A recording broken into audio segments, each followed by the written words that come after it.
برطانیہ کے نو منتخب وزیر اعظم بورس جانسن کے آباء و اجداد نہ صرف مسلمان تھے بلکہ ان کے پردادا سلطنت عثمانیہ کی اہم شخصیات میں شامل تھے۔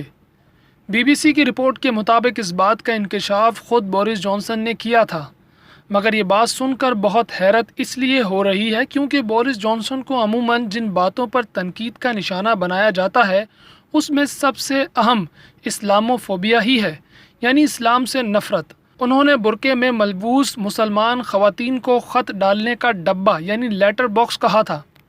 یہاں ایک اور بات قابل ذکر یہ ہے کہ بورس جانسن عمران خان کے بہت اچھے دوست ہیں، اور جب وہ پاکستان آئے تھے تو انہوں نے عمران خان کے ساتھ سیلفی بھی لی تھی، جبکہ ان کی اہلیہ مارینہ کے گھر والوں کا تعلق بھی پاکستان کے شہر سرگودا سے ہے۔ رپورٹ کے مطابق بورس جانسن کے پردادا کا نام علی کمال تھا اور وہ ایک صحافی اور لبرل سیاستدان تھے۔ وہ اس وقت کے قسطنطنیہ اور آج کے استنبول میں سن 1867 میں پیدا ہوئے۔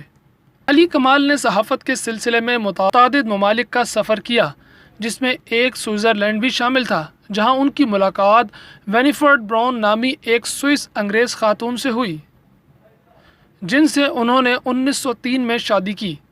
موجودہ برطانیہ کے وزیر اعظم کے پردادا اپنی زندگی کے ابتدائی دور میں سخت گیر لبرل خیالات رکھتے تھے، جس کی وجہ سے سلطنت عثمانیہ سے انہیں جلا وطنی اختیار کرنی پڑی تھی۔ تاہم جب علی کمال کو جلا وطن کرنے والے سلطنت عثمانیہ کے سلطان کے دور حکمرانی کا اختتام ہوا تو اس کے بعد علی کمال ترک سیاست میں بہت اہم شخصیت کے طور پر سامنے آئے۔ علی کمال کے بیٹے ولفریڈ جانسن نے آئرین ولیمز سے شادی کی، جس سے ان کے بیٹے اسٹینلے جانسن پیدا ہوئے جو بورس جانسن کے والد تھے۔